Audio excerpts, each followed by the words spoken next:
কিভাবে কূটনীতি দিয়ে বিশ্বকে জয় করতে গিয়ে সারা বিশ্বের কাছে নিজের নাম ফাটাতে গিয়ে একেবারে ল্যাজে গোবরে হয়ে গিয়েছে। এই দুরবস্থার কফিনে শেষ পেরেকটি পুঁতে দিয়েছে আফগানিস্তানের তালিবান সরকার। তালিবানের সঙ্গে সবচেয়ে বড় ডিলটি সাইন করে নিল রাশিয়া। ভাবছেন রাশিয়ার সঙ্গে তালিবানের চুক্তি? এই একটি মাত্র ঘটনা কিন্তু গোটা দক্ষিণ এশিয়ার রাজনীতিটাকেই বদলে দিচ্ছে। এই প্যাকটাকেই কিন্তু বিশ্লেষকরা মনে করছেন যে একটা বড় সড় অগ্রগতি হল। টেররিস্টদের বিরুদ্ধে, সন্ত্রাসবাদের বিরুদ্ধে একসঙ্গে লড়ার তারা সংকল্প করেছে রাশিয়া এবং তালিবান সরকার। চাপে রাখতে রাখতে রাখতে রাখতে রাখতে গিয়ে এখন নিজেরাই চেপে গেছে পাকিস্তান।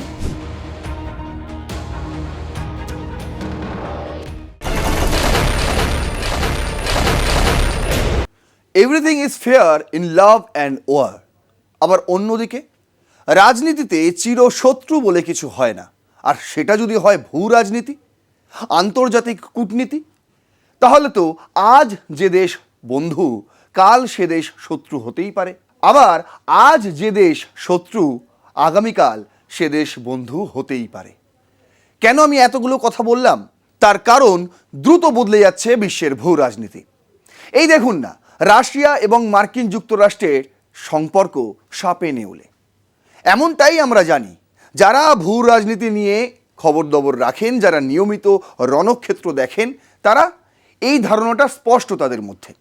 কিন্তু দেখুন, আবার সেই মার্কিন যুক্তরাষ্ট্রের প্রেসিডেন্ট ডোনাল্ড ট্রাম্প হোয়াইট হাউসে ইউক্রেনের প্রেসিডেন্টকে ডেকে কতই না ধমক চমক দিয়েছিলেন রাশিয়ার পুতিনের কাছে ভালো সাজার জন্য। আমরা সবাই জানি চীনের সঙ্গে মার্কিন যুক্তরাষ্ট্রের এখন এই মুহূর্তে একটা ঠান্ডা যুদ্ধ চলছে। কিন্তু দেখুন, সেই ঠান্ডা যুদ্ধের মাঝেই বেজিং সফর করে এলেন মার্কিন যুক্তরাষ্ট্র। শি জিনপিংকে পাশে নিয়ে বন্ধু সম্বোধন করে ছবিও তুললেন। এখান থেকেই নির্দিষ্ট একটি ধারণা পাওয়া যায় যে বিশ্ব ভূ রাজনীতিতে চিরশত্রু বলে কিছু হয় না। আর এই গল্পের সাম্প্রতিকতম উদাহরণ আজ আপনাদের সামনে আমি তুলে ধরব। পাশাপাশি আরও বেশ কয়েকটি এমন উদাহরণ আপনাদের সামনে আমি তুলে ধরব যা দেখে চক্ষু চড়ক গাছ হয়ে যাওয়ার কথা। কার? আগে আপনার না হলেও পাকিস্তানের আসিম মুনির, পাকিস্তানের শেহবাজ শরীফ, তাদের তো অবশ্যই হওয়ার কথা। তাই আর বেশি কথা না বাড়িয়ে চলুন শুরু করছি আজকের রণক্ষেত্র। আপনাদের সঙ্গে রয়েছে আমি নারায়ণ। আজ আমাদের হেডলাইন একদম সংক্ষেপে, পাকিস্তানস হেডেক। পাকিস্তানের সবচেয়ে বড় মাথা ব্যথা হয়ে দাঁড়িয়েছে এই মুহূর্তে এখন কিভাবে কূটনীতি দিয়ে বিশ্বকে জয় করতে গিয়ে সারা বিশ্বের কাছে নিজের নাম ফাটাতে গিয়ে একেবারে ল্যাজে গোবরে হয়ে গিয়েছে। আর সেই ল্যাজে গোবরে হয়ে যাওয়ার মানে পাকিস্তানের এই দুরবস্থার কফিনে শেষ পেরেকটি পুঁতে দিয়েছে আফগানিস্তানের তালিবান সরকার। কেন বলছি? তার কারণ দেখুন, যেই মুহূর্তে আফগানিস্তানে উপস্থিত ছিলেন ভারতের নিরাপত্তা উপদেষ্টা অজিত দোভাল, ঠিক সেই সময়ই তালিবানের সঙ্গে সবচেয়ে বড় ডিলটি সাইন করে নিল রাশিয়া। ভাবছেন রাশিয়ার সঙ্গে তালিবানের চুক্তি? আগে এই তালিবানই তো একসময় রাশিয়ার সঙ্গে লড়াই করেছিল, সংঘর্ষ করেছিল। আচ্ছা, এই তালিবানই তো একটা সময় মার্কিন যুক্তরাষ্ট্রের হয়ে কাজ করত, মুজাহিদিন, মনে আছে তো? আর এদেরকে এক সময় স্পন্সর করত পাকিস্তান। আর এখন পাশা পুরো বদলে গেছে, পাশা পুরো উল্টে গেছে। আর সেই কারণে দেখতে হচ্ছে আমাদের তালিবানের সঙ্গে রাশিয়ার চুক্তি, আর সেই চুক্তিতে ধরাশায়ী এক সময় তালিবানকে মদতদাতা মার্কিন যুক্তরাষ্ট্র ও তাদের পোষা গুন্ডা পাকিস্তানের আসিম মুনির এবং শেহবাজ শরীফ। এত কথা কেন বললাম? এবার আপনাদের একটু ব্যাখ্যা করি। দ্য টাইমস অফ ইন্ডিয়া এটি ছেপেছিল। এই আর্টিকেলটার মধ্যে কিন্তু অনেক গল্প লুকিয়ে রয়েছে। এটা অ্যাকচুয়ালি একটা ভিডিও, আপনি গিয়ে দেখতে পারেন, এবং ভিডিওটির সারসংক্ষেপ আমি আপনাদের সামনে তুলে ধরেছি। কি ছিল হেডলাইন? হেডলাইন ছিল Ajit Doval in Moscow, Taliban sign key deal with Russia, why Pakistan face a two front headache. দুদিক থেকেই চাপ এসে তাদের বড় মাথা ব্যথার কারণ হয়ে গিয়েছে এই একটা সিচুয়েশন, এই একটা পরিস্থিতি কি বলছে, Russia has signed a military technical cooperations pact with the Taliban, becoming the first major power to formally recognise and military engage Afghanistan ruling regime. The move came as India's National Security Advisor Ajit Doval held a series of high-level meetings in Moscow on defense, maritime security and strategic cooperation. ঠিক যেই সময় ভারতের নিরাপত্তা উপদেষ্টা অজিত দোভাল তিনি মস্কোতে ছিলেন এবং মস্কোতে থাকাকালীন তিনি বেশ কিছু ক্ষেত্রে ডিফেন্স, ম্যারিটাইম সিকিউরিটি এবং স্ট্র্যাটেজিক কোঅপারেশন নিয়ে হাই লেভেল মিটিং করেছেন। একদিকে ওই মিটিং আর অন্যদিকে কি হচ্ছে, তালিবানের সঙ্গে রাশিয়ার একটি military technical cooperation pact sign হয়ে গিয়েছে। কি রয়েছে এই প্যাক্টে সেটাও আপনাদের বিস্তারিত জানাবো। তার আগে দেখুন, বলছে the timing has triggered intense geopolitical debate. Pakistan, once considered the Talibans closest ally, now find itself locked in confrontations with Kabul after month of border clashes and military exchange as Russia opened a new channel with the Taliban and India maintains growing engagement with both Moscow and Kabul. The strategic balance in South Asia is shifting rapidly. এই একটি মাত্র ঘটনা কিন্তু গোটা দক্ষিণ এশিয়ার রাজনীতিটাকেই বদলে দিচ্ছে। কিভাবে বদলে দিচ্ছে এখনো বুঝতে অসুবিধা হচ্ছে?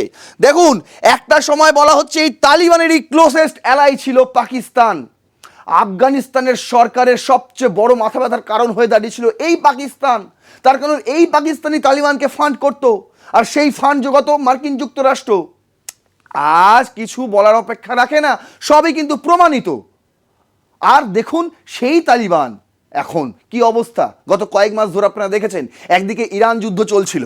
ইরান যুদ্ধ তো শুরু হয়েছে 28শে ফেব্রুয়ারি, তার প্রায় 10-12 দিন আগে থেকে আফগানিস্তানের ভূখণ্ডে পাকিস্তান একের পর এক এয়ার স্ট্রাইক করছিল। তার কারণ কি? তার কারণ বলছে নাকি তালিবানের যে একটা গোষ্ঠী রয়েছে সেটা পাকিস্তান বলে টিটিপি, যেটা পাকিস্তানের খাইবার পাখতুনখোয়াতে অশান্তি সৃষ্টি করে, এটা পাকিস্তানের দাবি। আর সেই কারণে তারা অনবরত হামলা চালিয়ে যাচ্ছিল। বর্ডার ক্লাস আমরা দেখেছিলাম, মিলিটারি এক্সচেঞ্জ আমরা দেখেছিলাম। আর এমন একটা সময় দাঁড়িয়ে পাকিস্তান সেই সময় ভেবেছিল যে আমরা তো মার্কিন যুক্তরাষ্ট্রের সমর্থন অনবরত পেয়ে চলেছি, ভারত আর কি করবে। ভারত কখনোই তালিবানকে সাপোর্ট করেনি, না আজ করছে। হ্যাঁ, এটাই বলে রাখি, রাশিয়া কিন্তু তালিবান সরকারকে মান্যতা দিয়েছে, কিন্তু ভারত এখনও দেয়নি। কিন্তু তালিবান সরকারের সঙ্গে ভারতের সম্পর্ক দৃঢ়তা রয়েছে, আগেও ছিল, এখনও ছিল, আগামীকালও থাকবে। হয়তো সেই দিনও চলে আসবে খুব তাড়াতাড়ি যখন ভারত সরকারও এই আফগানিস্তানের তালিবান সরকারকে সরকারিভাবে অফিসিয়ালি স্বীকৃতি দিয়ে দেবে। তখন তো আরও ফাটবে। কার বলছে, is a new Eurasian security architecture emerging? Can India leverage this opening without formally allying with the Taliban? And why are Pakistan military planners increasingly concerned about the hostile western frontier? This report breaks down the new Russia-Taliban pact, Doval Moscow diplomacy and the implications for India, Pakistan and the wider region. এটার বাংলা আমি আর বলবো না, তার কারণ হচ্ছে এটাই আমি আজকে দেখাবো। এবার আপনাদের দেখাবো এই প্যাক্টে অ্যাকচুয়ালি কি কি ডিল হয়েছে এবং সেই ডিলে কি কি মান্যতা পেয়েছে, কোন কোন বিষয়ে উল্লেখ করা হয়েছে। দ্য মস্কো টাইমস তারা এই খবর ছেপেছে, হেডলাইনটা ছিল Moscow signs military partnership with the Taliban. এই হচ্ছে সেই ছবি, সাইনের ছবি। দেখুন, বলছে Russia and the Taliban government sign a military cooperation agreement. একটি মিলিটারি কোঅপারেশন এগ্রিমেন্টে সাইন করেছে রাশিয়া এবং আফগানিস্তানের তালিবান সরকার। The deal was sign between Russian security council secretary Sergei Shoigu and Taliban defence minister Mohammad Yaqoob, son of Mullah Omar. Mullah Omar কে ছিলেন? তালিবানের প্রতিষ্ঠাতা। আর এই মোল্লা আমারের নেতৃত্বেই কিন্তু এক সময় তালিবান, সেই সময় যখন সোভিয়েত ছিল, সেই সোভিয়েত ইউনিয়নের বিরুদ্ধে তারা লড়াই করেছিলেন। তাদের মূলত লড়াইটাই ছিল কিন্তু সোভিয়েত ইউনিয়নের বিরুদ্ধে। তার কারণ সেই সময় আফগানিস্তানের সোভিয়েত ইউনিয়নের প্রভাব ছিল বিস্তর। আর সেখান থেকেই মার্কিন ফান্ড নিয়ে, পাকিস্তানি ফান্ড নিয়ে মুজাহিদিন গঠন করা হয়েছিল, আজ সেটা তালিবান। বলছে at an international security forum near Moscow, international security forum মস্কোতে, সেখানে এই সাইন করা হয়, যেখানে ছিলেন রাশিয়ান সিকিউরিটি কাউন্সিলের সেক্রেটারি সের্গে সুইগু এবং তালিবানের ডিফেন্স মিনিস্টার মোহাম্মদ ইয়াকুব, কে মোল্লা ওমরের ছেলে, তালিবানের যে প্রতিষ্ঠাতা তার পুত্র। Specific terms of agreement have not been made public, maximum কিছু প্রকাশিত করেনি, জনসমক্ষে আনা হয়নি, কিন্তু যেগুলো আনা হয়েছে তাতেই ঘুম ছুটেছে পাকিস্তানের। কিগুলো বলছে? Such agreements typically involve exchange of weapons, ভাবুন, আচ্ছা, manufacturing licence, defence technology and joint research project.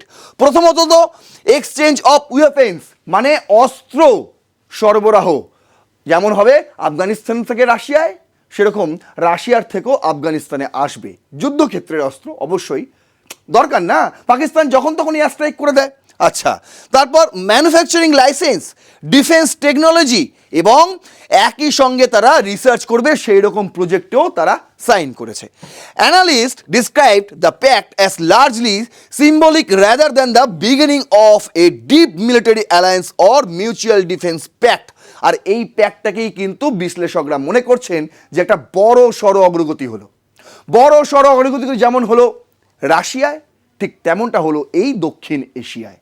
আর একই সঙ্গে আরও একটা ইতিহাস তৈরি হলো, আর সেই ইতিহাসটা হলো Russia become the first country to officially recognise the Taliban government after removing them from its terrorist list. এর আগেই 2025-এর জুলাইয়ে রাশিয়া কিন্তু তালিবানকে, রাশিয়ার যে জঙ্গি তালিকা ছিল, যে এই সংগঠনকে আমরা জঙ্গি বলে মনে করি, সেই জঙ্গি তালিকা থেকে তালিবানকে তারা নির্মূল করে দিয়েছিল, হটিয়ে দিয়েছিল, সেই তালিকা থেকে তালিবানের নাম হটিয়ে দিয়েছিল। আর এরপর রাশিয়া হলো প্রথম দেশ যারা তালিবান সরকারকে স্বীকৃতি দিল এবং প্রথম দেশ হিসেবে তালিবান সরকারের সঙ্গে এরকম একটি ডিফেন্স প্যাক্ট সাইন করলো। The move is part of Moscow broader engagement with the Taliban allies in flight against terrorism. শুধু তাই নয়, exchange opens, manufacturing licence, defence technology, joint research, এর বাইরেও রয়েছে কি, যে টেররিস্টদের বিরুদ্ধে, সন্ত্রাসবাদের বিরুদ্ধে একসঙ্গে লড়ার তারা সংকল্প করেছে রাশিয়া এবং তালিবান সরকার। ভাবছেন না, তালিবানকে এখন আর কেউ জঙ্গি গোষ্ঠী বলে না, তার কারণ আফগানিস্তানে গিয়ে দেখে আসুন কত স্বাচ্ছন্দ্যে তারা বসবাস করছে। তারা দেশবাসীর জন্য পাকিস্তানের সঙ্গে যুদ্ধ করতে পিছপা হয় না। তাই সেই তালিবান সরকারকে এবার স্বীকৃতি দিয়ে রাশিয়া তাদের সঙ্গে একটি ডিফেন্স প্যাক্ট করে, যেখানে সন্ত্রাসবাদের বিরুদ্ধে একসঙ্গে কাজ করার ঘোষণা দেয়। এই তো গেল পাকিস্তানের পশ্চিম অংশ, যেখানে তালিবানরা এখন সবচেয়ে বড় মাথা ব্যথার কারণ হয়ে দাঁড়িয়েছে পাকিস্তানের। আর অন্যদিকে একটু পূর্বের দিকে নজর রাখি, দেখুন দ্য হিন্দু করছে এই গল্প হওয়ার সঙ্গে সঙ্গেই আবার অন্য একটা গল্প। কীরকম? India Australia underscore maritime freedom and supply chain security in high level talks. আপনারা জানেন কিছুদিন আগে কোয়াডের বৈঠক হয়, সেটা নিয়ে আপনাদের আমি একটা এপিসোড দিয়েছি, একদম সম্পূর্ণভাবে আপনাদের তুলে ধরেছি যে কিভাবে এবার ইন্দো প্যাসিফিক এই সীমানায় একসঙ্গে কাজ করবে চারটি দেশ, তার মধ্যে রয়েছে অস্ট্রেলিয়াও। দেখুন, এবার হয়েছে একটি মৌ স্বাক্ষর শুধুমাত্র অস্ট্রেলিয়া এবং ভারতের মধ্যে, যেখানে উপস্থিত ছিলেন রাজনাথ সিং। বলছে কি, minister Rajnath Singh and Richard Marles announce the two countries would begin developing and MoU regarding the provision of defense article and defense service as the next step. কে ইনি এই মুহূর্তে অস্ট্রেলিয়ার ডেপুটি প্রাইম মিনিস্টার এবং ডিফেন্স মিনিস্টার, নাম Richard Marles. কি হয়েছে? India and Australia agreed to begin developing and MoU on the provision of defence article and defence service. বিশেষ করে প্রতিরক্ষা ক্ষেত্রে তারা একসঙ্গে কাজ করার একটি মৌ স্বাক্ষর করেছে, বিশেষ করে আর্টিকেলস এবং সার্ভিসে। Both sides agreed two finalise the joint maritime security collaboration road map. Maritime সিকিউরিটির জন্য কোলাবোরেশন করে যে রোড ম্যাপ তৈরি হবে, সেটাতে দুজনেই কিন্তু এই জিনিসটা ফাইনালাইজ করেছে, দুই পক্ষই, ভারত এবং অস্ট্রেলিয়া, বিশেষ করে ইন্দো প্যাসিফিক এই সীমানায়। Agreement to enhance cooperation through the joint working group of defense industry, research and material. একসঙ্গে কাজ হবে এবার সব জায়গায়, প্রতিরক্ষা ক্ষেত্র থেকে শুরু করুন কিংবা রিসার্চ হোক, মানে ইন্দো প্যাসিফিক সীমান্তে কিভাবে ঠেকানো যায় চীনকে, ইন্দো প্যাসিফিক সীমান্তে কিভাবে অন্যান্য দেশের বহির্শক্তির আগ্রাসন ঠেকানো যায়, সেই জন্য কিন্তু অস্ট্রেলিয়া আর ইন্ডিয়া এবার একসঙ্গে রিসার্চ ওয়ার্ক করবে, ম্যারিটাইল কাজ করবে, ডিফেন্স ইন্ডাস্ট্রিতেও তারা একসঙ্গে কাজ করবে। Both countries agreed to progress collaborative maritime domain awareness activist and explore undersea domain awareness। বুঝতে পারছেন, ওই যে সাবমেরিন নিয়ে চলে আসে চীন বঙ্গোপসাগর ভারত মহাসাগরে, তারা সেই সাবমেরিন দিয়ে নজরদারি চালায়, নজরদারি। আর পাকিস্তান মজা দেখে, ভাই আমরা তো এদিকটা ভারত মহাসাগরটা দেখে নিচ্ছি, অসুবিধা নেই, ওদিকটা চীন দেখে নিচ্ছে, ভারতকে চাপে রাখা যাবে। আর এই চাপে রাখতে রাখতে রাখতে রাখতে রাখতে গিয়ে এখন নিজেরাই চেপে গেছে পাকিস্তান। ওই যে আফগানিস্তানের সঙ্গে হয়ে গেল রাশিয়ার ডিল, আর এদিকে ইন্ডিয়ার সঙ্গে হয়ে গেল অস্ট্রেলিয়ার ডিল। মানে পশ্চিমেও মাথা ব্যথা, পূর্বতেও মাথা ব্যথা, মানে মাথা ব্যথা আর যাচ্ছে না পাকিস্তানের। দেখুন, reforming strong support for quad Indo Pacific maritime surveillance cooperation IPMCS, যেটা কোয়াডে আলোচনা হয়েছিল সেই বিষয় নিয়েও কিন্তু আলোচনা হয় এবং আরও শক্তিশালী জোরদারভাবে কাজ করার তারা একসঙ্গে বার্তা দেয়। একদিকে তো গেল অস্ট্রেলিয়ার সঙ্গে, আবার অন্যদিকে মায়ানমারের প্রেসিডেন্ট তিনিও কিন্তু এই মুহূর্তে ভারত সফরে। মায়ানমার সেই দেশ যেই দেশকে কাজে লাগিয়ে ভারতের উত্তর পূর্বের রাজ্যগুলিকে, বিশেষ করে মিজোরাম, বিশেষ করে মণিপুর, এই সমস্ত রাজ্যগুলোকে অশান্ত করে কারা কারা? এই তো মার্কিন যুক্তরাষ্ট্রের। আমি দেখিয়ে দেবো, আমি একটা এপিসোড আপনার জন্য আমি আনবো, যে এপিসোডে আমি পুরো পরিষ্কার করে দেখিয়ে দেবো মণিপুর আজও যদি অশান্ত থাকে তার কারণ অ্যাকচুয়ালি কি, সেটাও আপনাদের আমি অবশ্যই দেখিয়ে দেবো। তার আগে দেখিয়ে দিই যে এই মায়ানমারের সঙ্গে ভারতের কি কি প্যাক্ট সাইন হলো, কি কি ডিল হলো। দেখুন, বলছি India Myanmar agree to defend trade ties, push connectivity projects and security cooperation. সবেতেই কিন্তু নিরাপত্তা সংক্রান্ত কোঅপারেশন রয়েছে। প্রথমত, India and Myanmar agreed to accelerate the Kaladan multi modal transit transport project, যেখানে যেখানে জলপথ রয়েছে এবং স্থলপথ রয়েছে এবং রেলপথ রয়েছে। Kaladan multi modal transit transport project, এটি নিয়ে আমি একটা পৃথক এপিসোড আপনাদের আমি দিয়েছি এবং এই প্রজেক্টটির কাজ এবার ধুমধাম করে শুরু হবে, তড়িঘড়ি করে শুরু হবে, দ্রুত শেষ হবে, সেটাতেই কিন্তু দুটো দেশ রাজি হয়েছে। অন্যদিকে both sides agreed to expedite the India Myanmar Thailand trilateral highway project. একটি হাইওয়ে প্রজেক্টের জন্য তারা সাইন করেছে, যেটা হবে কোথায়? ইন্ডিয়া থেকে শুরু হবে, ইন্ডিয়ার মিজোরাম থেকে মায়ানমার হয়ে থাইল্যান্ড পর্যন্ত একটি হাইওয়ে হবে, ট্রাইলেটেরিয়াল highway. The two countries agreed to expand bilateral trade through the rupee kyat settlement mechanism। দেখুন, এই মুহূর্তে ভারত মায়ানমারের সঙ্গে যে বাণিজ্য হয় সেটা কিন্তু আগামী দিনে লক্ষ্যমাত্রা আরও বাড়ানো হয়েছে। অন্যদিকে India and Myanmar agreed to strengthen cooperation in sector including agro processing, petroleum, energy and mining. সবেতেই, কৃষিবাদে হোক, পেট্রোলিয়ামে হোক, এনার্জিতে হোক এবং মাইনিংয়ে হোক, প্রত্যেকটি ক্ষেত্রেই কিন্তু স্ট্রং কোঅপারেশন বলছে। দুটো দেশের একদম শক্তিশালী কোঅপারেশন দিয়ে কাজ হবে প্রত্যেকটি ক্ষেত্রে। Both sides agree to depend bilateral security cooperation. বুঝতে পেরেছেন?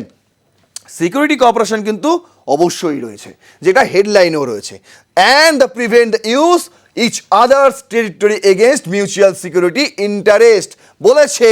এই জায়গায় বলা হয়েছে এই পয়েন্টে যে দুই দেশের সার্বভৌমত্ব রক্ষার জন্য একে অপরের জন্য কাজ করবে।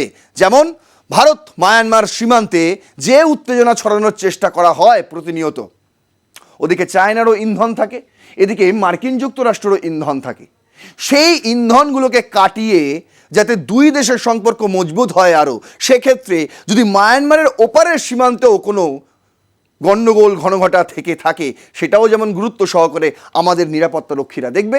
একই রকমভাবে ভারতের অভ্যন্তরেও যদি মায়ানমার থেকে কোনো বিশৃঙ্খলা এসে হাজির হয়, সেক্ষেত্রেও মায়ানমারের যারা নিরাপত্তা রক্ষী রয়েছে সেই বিষয়টা নজর দেবে। India announced an increase in Mekong Ganga ICCR scholarship for Myanmar students from 26 to 100। এটা একটা গুরুত্বপূর্ণ সিদ্ধান্ত হয়েছে, যেটা আগে 36 ছিল সেটা এখন 100-তে নিয়ে যাওয়া হয়েছে। এই স্কলারশিপের আন্ডারে মেকং গঙ্গা ICCR স্কলারশিপ, এই স্কলারশিপের মাধ্যমে মায়ানমারের যারা ছাত্র রয়েছে তাদেরকে আরও বেশি পরিমাণে টাকা দেওয়া হবে, আরও বেশি পরিমাণে সাহায্য করা হবে ভারতের তরফ থেকে। এটাও কিন্তু এটি গুরুত্বপূর্ণ। আচ্ছা, এদিকে আপনাদের একটু বলে রাখি, যখন রাশিয়া আর তালিবানের মধ্যে চুক্তি স্বাক্ষর হয়ে গেল, ঠিক তার পরদিনই ইরান, যে এখন যুদ্ধবিধ্বস্ত দেশ, সেই ইরানও কিন্তু তালিবান সরকারকে মান্যতা দিয়ে দিয়েছে, স্বীকৃতি দিয়ে দিয়েছে।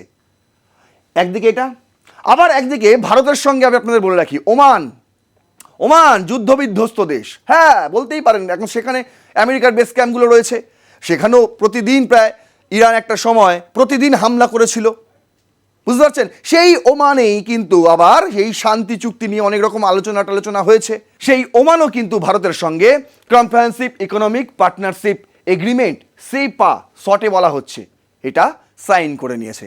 তার ফলে কি হবে, ভারত এবং ওমানের মধ্যে অর্থনৈতিক বাণিজ্য আরও স্মুথলি হবে। আর এসবের মাঝে পাকিস্তান কি করছে বলুন তো?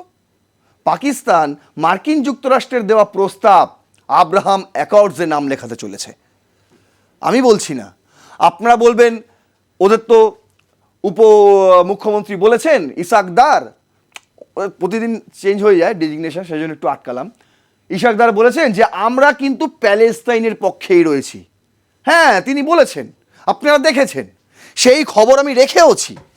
বলছে নিউজ 18 করেছিল, no change in stance towards Israel, Ishaq Dar respond to Trump's Abraham accords push in Washington.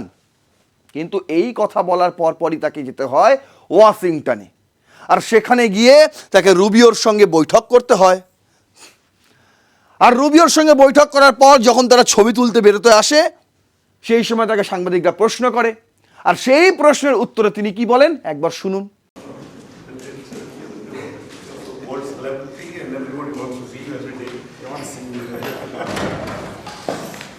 Hi everybody. Mr. Secretary, your reaction to a Russian drone strike from Romania. Thank you guys. দেখলেন, ঘাড় নাড়াচ্ছে, মানে রুবিওর সামনে দাঁড়িয়ে তিনি বলতে পারছেন না এক কথা, যে কথা তিনি এর আগে বলেছিলেন। Pakistani deputy prime minister and foreign minister Ishaq Dar met US secretary of state Marco Rubio in Washington DC and hinted that Islamabad will not join in Abraham Accords.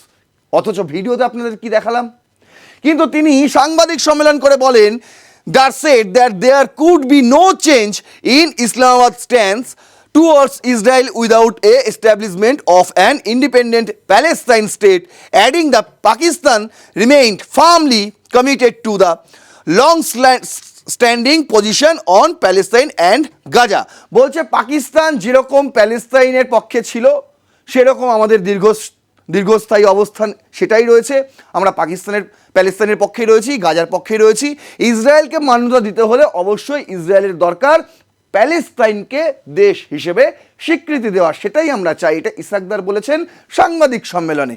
অথচ যখন তাকে রুবিওর পাশে দাঁড় করিয়ে প্রশ্ন করা হলো যে আপনি কিংবা পাকিস্তান কি মার্কিন যুক্তরাষ্ট্রের আব্রাহাম অ্যাকর্ডসে সাইন করছে, তিনি ঘাড় নাড়াচ্ছেন, মুখে কিছু বলছেন না, বুঝতে পারছেন। মানে এমন চাপে এখন পড়েছে, একদিকে পশ্চিমে আফগানিস্তান একদম চেপে ধরেছে, অন্যদিকে ভারতের থেকে যে চাপ আপনারা দেখেছেন, এদিকে আপনারা দেখছেন বাংলাদেশ সীমান্তে, ওদিকে পাকিস্তান সীমান্তেও কাজ চলছে, সব দিকেই কাজ চলছে। ওই যে বলেছি চতুষ্কোণ গ্রিড, দেখেছেন নিশ্চয়ই, একটা এপিসোড আপনাদের দিয়েছিলাম। পুরো ভারতকে ঘেরা হচ্ছে, পুরো বর্ডার এলাকায়, বিশেষ করে পাকিস্তান এবং বাংলাদেশ বর্ডার এলাকায়, যাতে কোনো রকম কোনো ইন্ধন সেখান থেকে আসতে না পারে, সেখানে চাপ খেয়ে গেছে। আর অন্যদিকে এই ভারতের সঙ্গে এতগুলো দেশের সঙ্গে এত চুক্তি, তাদের মাথা ঠিক নেই। এখন তারা ভাবছে কি করবে, যদি মার্কিন যুক্তরাষ্ট্রের আব্রাহাম অ্যাকর্ডসে তারা সাইন না করে তাহলে ডোনাল্ড ট্রাম্পের কাছে খারাপ হয়ে যাবে, এই মার্কিন যুক্তরাষ্ট্রের পোষা গুন্ডা হিসেবে যে তারা পরিচয় দিত বিশ্ববাসীকে, সেইটা আর দিতে পারবে না এই আসিম মুনির। এখন মাথায় হাত। আর যদি আব্রাহাম অ্যাকর্ডসে তারা সাইন করে ফেলে, তখন কি হবে? তখন অন্দরের চাপই সামলাতে পারবেন না এই আসিম মুনির, শেহবাজ শরীফরা। তার কারণ পাকিস্তানে এখনও সংখ্যাগরিষ্ঠ মানুষ প্যালেস্তাইনের পক্ষেই। আর সেই কারণেই ইসাকদারকে এই কথা বলতে হয় যে আমরাও প্যালেস্তাইনের পক্ষে। যদি আদৌ তারা প্যালেস্তাইনের পক্ষে হতো, তাহলে ইসরায়েলকে সমর্থন করত ইরানের ওপর এই একের পর এক হামলার জন্য? কখনোই করতো না। তাই সময় এসে গেছে এখন পাকিস্তানের, কিভাবে তারা এই এতগুলো মাথা ব্যথা কাটিয়ে উঠতে পারে। সময় এসে গেছে পাকিস্তানের, এখন তারা এই সারাশি চাপ উপেক্ষা করে কিভাবে মাথা তুলে দাঁড়াবে, এখন সেই পথই তারা খুঁজছে। যদি আমার এই ভিডিওটি ইনফরমেটিভ লাগে তাহলে অবশ্যই শেয়ার করবেন, আরও 5 জনকে দেখার সুযোগ করে দেবেন। আর হ্যাঁ, আমি ভারতীয় দর্শক, বিশেষ করে ভারতীয় দর্শক এবং বাংলাদেশেও অনেক দর্শক এই রণক্ষেত্রের এপিসোড দেখেন, যারা রাজাকারপন্থী নন, পাকিস্তানপন্থী নন, আমি তাদেরকেই রিকোয়েস্ট করব যে বেশি বেশি করে লাইক করবেন। তার কারণ কিছু রাজাকারপন্থী, কিছু বাংলাদেশি এসে এই ভিডিওতে ডিসলাইক করে দেয়, প্রচুর পরিমাণে ডিসলাইক করে দেয়। আর সেই কারণে যাদের কাছে পৌঁছানোর কথা এই ভিডিও পৌঁছয় না, সাধারণ মানুষ এই ভিডিও দেখতে পারে না। তাই আপনাদেরকে আমি এই দায়িত্ব দেব যাতে এত বেশি লাইক করেন যাতে ডিসলাইক ঢেকে যায়। বোঝা গেল? অবশ্যই সাবস্ক্রাইব করবেন R+ নিউজ 24/7 এবং দেখতে থাকুন রণক্ষেত্র। জয় হিন্দ, বন্দে মাতরম।